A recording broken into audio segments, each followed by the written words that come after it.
चलिए, आपको कोई नहीं हिला सकता, ये चैलेंज में करता। और मैं भी उसी, मैं 10 लाख रुपया आप लोग को इस विद्यालय के लिए, यहाँ के जो मदरसा है उसके लिए अपने मर्द से मैं 10 लाख रुपया देता हूँ। एस्टीमेट बनवा लीजिए सभी भाई। और मार्च के यहाँ हम ज्यादा तकरीर क्या देंगे, तकरीर देने वाला तो भाई यहाँ एनुल जी यहाँ दे चुके हैं। आगे में नमस्कार दोस्तों, आप देख रहे हैं मानवाधिकार मीडिया रांची, सच आप तक। तो आज हम बात करेंगे, कांके विधानसभा अंतर्गत आता है बुढ़मू प्रखंड।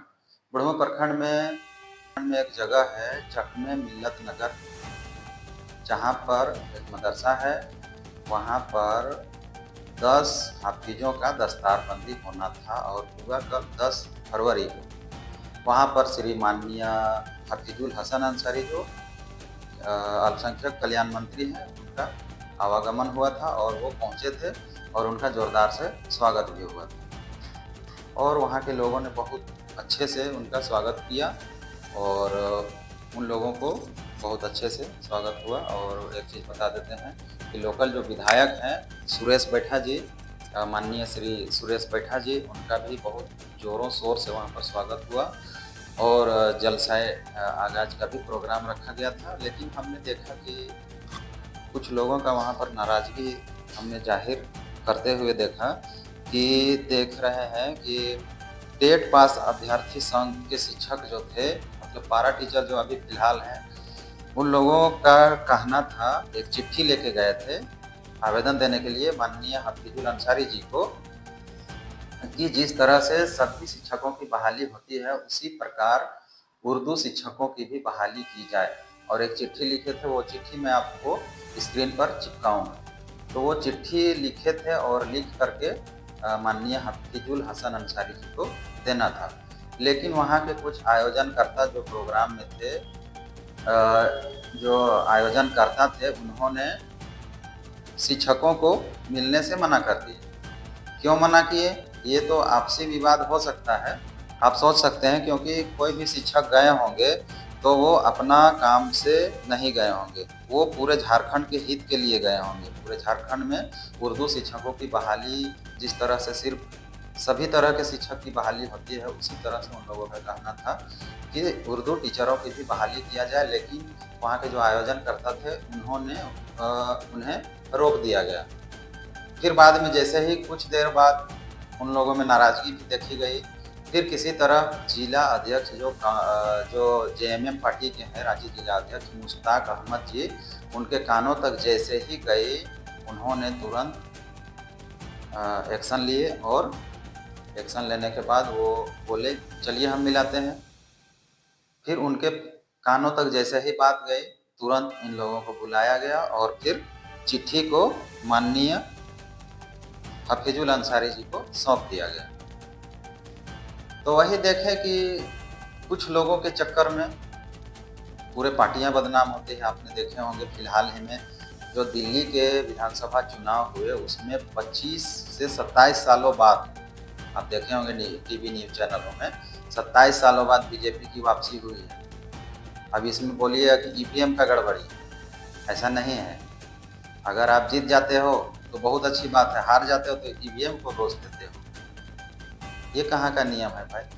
आप देखे होंगे बड़े बड़े बिल्डिंग बने हुए, लेकिन जब बिल्डिंग बनती है उस समय किसी का नज़र नहीं जाता है। बिल्डिंग जब पूरी खड़ी हो जाती है तब उस पर नज़र जाता है, वाह कितना अच्छा है। और वही बिल्डिंग एक दिन जब गिर जाता है नीचे, तब उसमें कॉन्ट्रैक्टर और मीडिया वाले दिमाग लड़ाते हैं कि आखिर नीचे कैसा बनाया होगा, नीचे कौन सा सीमेंट या रड डाला होगा उसमें कि कमज़ोर था कि वो गिर गया। इसी तरह कोई भी पार्टी में अगर आता है तो वो मजबूत संगठन एक बनाता है और पार्टी बनकर ऊंचा चला जाता है। वो नीचे का ही जो अच्छा कार्य करता है उन लोगों के जरिए ही ऊपर जाता है। लेकिन जब वो चल जाता है, वो तो अच्छा से अपना काम कर रहा है, लेकिन उसके चलते, उनके चलते किसी और को, जैसे वहाँ के लोगों ने बुलाया था कल 10 फरवरी को, अगर कल बुलाया था और कुछ लोगों को लग रहा है कि सिर्फ हम ही बुलाए हैं, तो ये बात गलत है।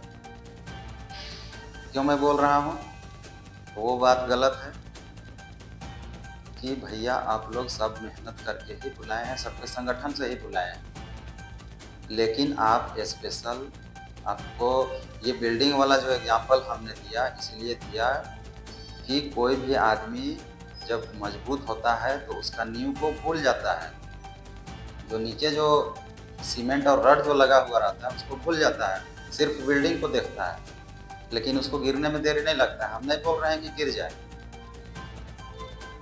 इसी तरह हफीजुल हसन अंसारी अगर बाय द वे कभी हार जाएंगे तो इधर का लोग जो अभी निराश चल रहे हैं, कल जो निराश हुए हैं, वो लोग बोलेंगे कि आखिर क्या गलती की हम कि हफीजुल हसन हार गए। लेकिन 2-4 चुनिंदा लोगों के चलते ही पूरे पार्टी खराब होती। उसी तरह बीजेपी का जो दिल्ली में आपने वापसी देखा, उसी तरह यहाँ भी हो सकता है। कोई गारंटी नहीं है कब क्या होगा। सत्ता अभी है, 5 साल के लिए रहता है। 5 साल तक आपको अच्छा करना है, अच्छा दिखेगा, बुरा करना है, बुरा दिखेगा। आपने देखे होंगे बड़कागांव विधानसभा के बारे में। बड़कागांव विधानसभा में भी वैसा ही हुआ था। वहाँ का भी बहुत ऐसा आरोप, वो भी हम आपको बताएंगे। लेकिन अभी तो फिलहाल जो हमारे नज़र के सामने हुआ, वहाँ पर ये भी एक दुख के साथ कहना पड़ रहा है कि पत्रकार को सम्मानित करने की तो दूर की बात, पत्रकार को पहचानने से इनकार कर दिया गया। एक लड़का को मेरे पास भेजा गया और उनसे पूछे, जबकि मेरा घर बुढ़मू ही पड़ता है, पूछे उनसे कि उनको पूछे क्या नाम है। चलिए ठीक है, उन्होंने तो पूछ के चले गए। मैं अपना नाम बता दिया, मेरा नाम इरफान अंसारी है।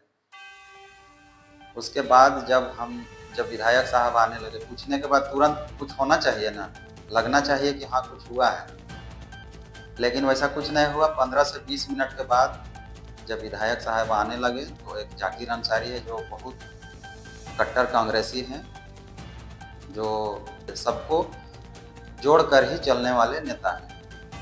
उन्होंने आवाज़ दिए हमको और बोले कि विधायक साहब इनको गुलदस्ता देकर सम्मानित करेंगे। वहाँ पर हमने देखा कि मीडिया के सहारा से ही कोई भी नेता आगे बढ़ता है।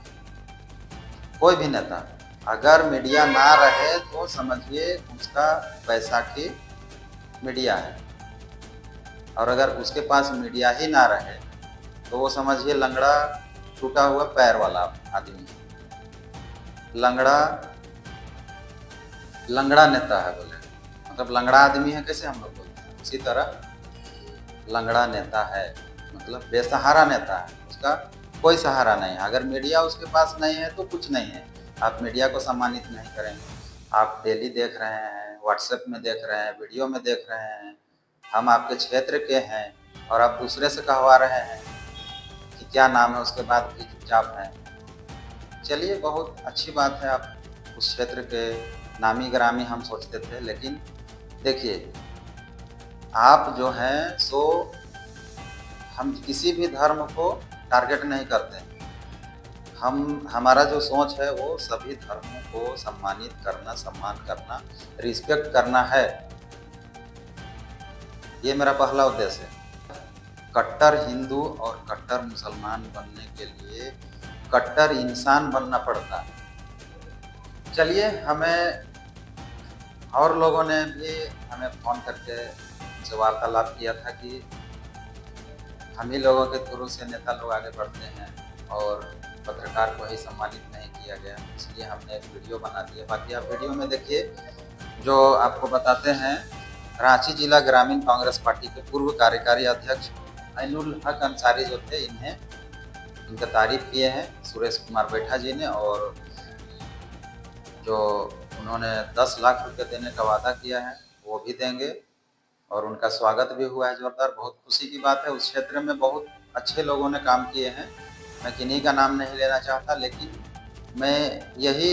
हमारा वीडियो बनाने का उद्देश्य यही है कि आप लोग जब सब चीज़ अच्छा कर रहे हैं तो आपसी जो झगड़ा है उसको बड़े बड़े स्टेज में, बड़े बड़े आयोजनों में आप उनको जाहिर ना करें और सबको सम्मानित करें, सबको सम्मानित करके आगे चलें और दूसरों को भी ले चलें।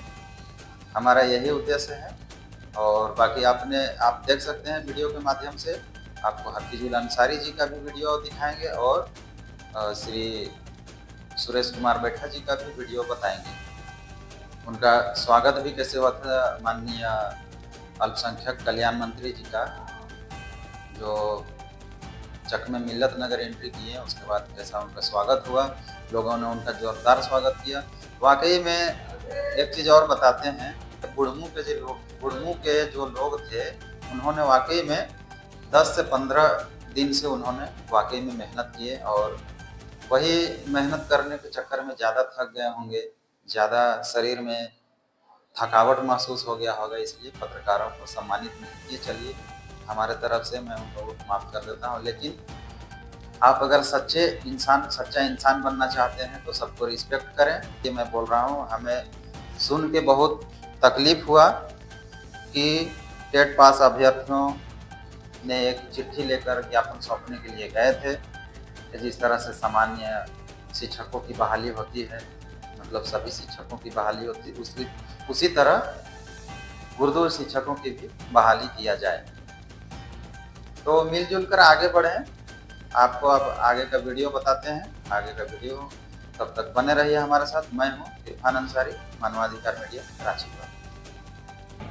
संविधान से आप चलिए, आपको कोई नहीं हिला सकता, ये चैलेंज मैं करता और मैं भी उसी पैटर्न में चलने का कोशिश करता हूं।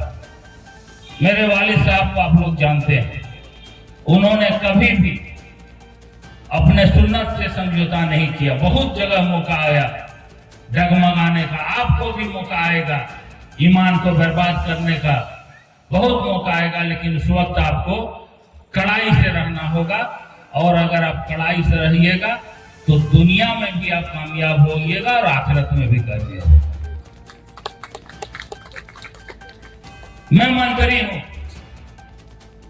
और आज जो मंत्री हूं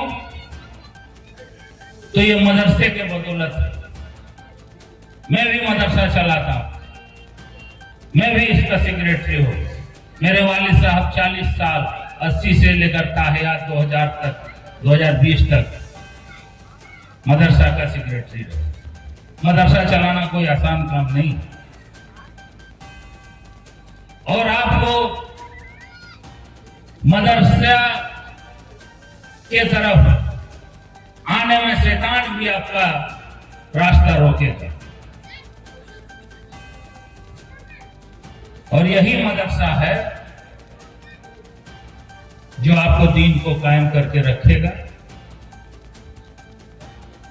जिससे सारा काम आपका होगा। आज मेरे पास जो विभाग मिला है, मैंने जो काम किया है वो इतिहास है, वर्ल्ड रिकॉर्ड है। जितना मैंने कब्रिस्तान घेराबंदी, जिसमें माननीय हेमंत सोरेन जी का बहुत बड़ा योगदान है, जो मेरा बजट था उसका 3 डबल बजट वो हमको दिए। एक फिनेंशियल ईयर में 1176 कब्रिस्तान घेराबंदी हिंदुस्तान क्या वर्ल्ड में किसी भी स्टेट या किसी भी देश ने नहीं किया। मैं अपने कार्यकाल में 4 साल में 3500 कब्रिस्तान घेराबंदी की। अभी पिछले दिनों जब मेरे वालिद साहब मंत्री थे, अल्पसंख्यक कल्याण मंत्री, उन्होंने रैयती कब्रिस्तान भी घेराबंदी कराई। लेकिन जैसे ही रघुवर सरकार आई उसमें बैंड लगा दिया। फिर अभी हम लोग चालू किए तो बहुत 2 साल उसमें कड़ी मेहनत किए तो उसका नियम चेंज करके अब जो भी रैयती कब्रिस्तान है 1 रुपया राज्यपाल के नाम से रजिस्टर डोनेट कर करके उस कब्रिस्तान का भी घेराबंदी। 116 मदरसा हॉस्टल मैंने दिया। और इस बार जब 2 फरवरी को हम माननीय हेमंत सोरेन जी के साथ स्टेज में थे तो हम उनको बोले, भैया मदरसा तो हम लोग बना दे रहे हैं, लेकिन बहुत ऐसे मदरसे हैं जिनका स्थिति बहुत खराब हो गया, उसमें रिपेयरिंग चाहिए। उन्होंने 50 करोड़ रुपया अलग से रिपेयरिंग के लिए मुझे इस बजट में दिया, हॉस्टल के भी लिए दिया है और रिपेयरिंग के लिए। अभी MSDP योजना से कुछ दिन में ही मीटिंग होने वाला है। जिस गांव में 75% मुस्लिम आबादी है, उस गांव में रोड चाहिए, विवाह भवन चाहिए, सामुदायिक भवन चाहिए, पानी टंकी चाहिए, वो उस विभाग से होगा, जो बहुत जल्द मैं करने जा रहा हूं। एक मीटिंग है, मीटिंग के बाद आपका एक एक वोट जो आप दिए हैं उसका बदला मैं दूंगा, क्योंकि जिस तरह इस बार पहली बार झारखंड में रिपीट सरकार हुआ था, जिस तरह बीजेपी वाले टारगेट किए थे खासकर मुसलमानों को, और जिस तरह मुसलमानों ने एक होकर के माननीय हेमंत सोरेन जी के नेतृत्व इस गठबंधन को, इंडिया गठबंधन को जिस तरह वोट दे करके 56 सीट जिताया है, इसके लिए अगर दिन रात आप लोगों का खिदमत करते रहूं तो पर भी मैं आपका शुक्रिया अदा नहीं कर सकता, जितना बड़ा आप लोग काम किए। साथ ही साथ मदरसा पेंशन का भी हम लोग किए। मौलाना सालों का पेंशन नहीं मिलता था, वो भी किए। हर जो सरकारी मदरसा है उसमें 2 टीचर कंप्यूटर का मनमोहन जी के सरकार में दिया गया था, कांग्रेस के सरकार में दिया था, जिसको 2014 के बाद मोदी सरकार ने बंद कर दिया। उसको भी हम लोगों ने, हमारे मुख्यमंत्री ने, उसमें भी पैसा दिया गया। इस मदरसे का भी, हॉस्टल का, मैं जानता हूं कि मुझे जहां जाना है वहां कुछ न कुछ दे करके आना है, और आपकी मांग जायज भी है। जिस तरह यहाँ के मदरसे के बारे में सुने, कल भी एक मदरसा में प्रोग्राम था मेरा, वो भी मदरसा शानदार लड़कियों का मदरसा है। वहां जिस तरह लड़की को हम देखें तो सिर्फ एक बात सबको बोल कि मौलाना साहब, जितने लड़कियां आपके यहाँ आती है पढ़ने, उनको महरम और गैर महरम के बारे में आप बतला दीजिए, सिखा दीजिए कि कौन महरम है और कौन गैर महरम है, किससे मुझे पर्दा करना है, किससे पर्दा नहीं करना, ये जरूरी है। अभी तो वहां सारे बच्चे निकाब में थे, लेकिन ये निकाब घर में भी रहना चाहिए, शादी ब्याह में भी रहना चाहिए। शादी ब्याह में कितना % मुसलमान की औरतें निकाब पहन के जाती है, बतला दीजिए कितना जाती है। ये हम लोग को सुधारना होगा, तभी आप तरक्की कर सकिएगा, नहीं तो आप तरक्की किसी भी हालत में नहीं कर सकते। आपको फजल कुर्सी बंद करना हो। शादी ब्याह में जो दिखावे में इतना खर्च करते हैं, कर्जा ले लेके करते हैं, कहीं से पेप्सी उठा लिया कि हाँ सदिया खत्म बेतन तक बाद हिसाब कर दो। 6 महीना तो अगर कर लो, अभी बहुत बड़ा टेंशन में। 6 महीना बाद दुकानदार दिया दे भी हो, अच्छा दे दो, तरह दे रहे भी दे। आधा आदमी का मैं जानता इधर से अगर नहीं दिया तो अरे हमारे बेटी की शादी में तो मदद नहीं कर ली, तो उससे मान लिया 4000 के उधार दे दो, वो नहीं दे। ये माशरे का हाल हो गया, दिखावे में बर्बाद हो गया। इसीलिए इससे बचें, समय बहुत हो गया है, और फिर रात में जलसा है, जलसा दस्तार बंदी है। गुजारिश है कि जो बच्चे दस्तार बंदी जिनका होगा उनको स्टेज पर लाएं, कम से कम उनके साथ एक फोटो हम खिंचाने चाहते हैं।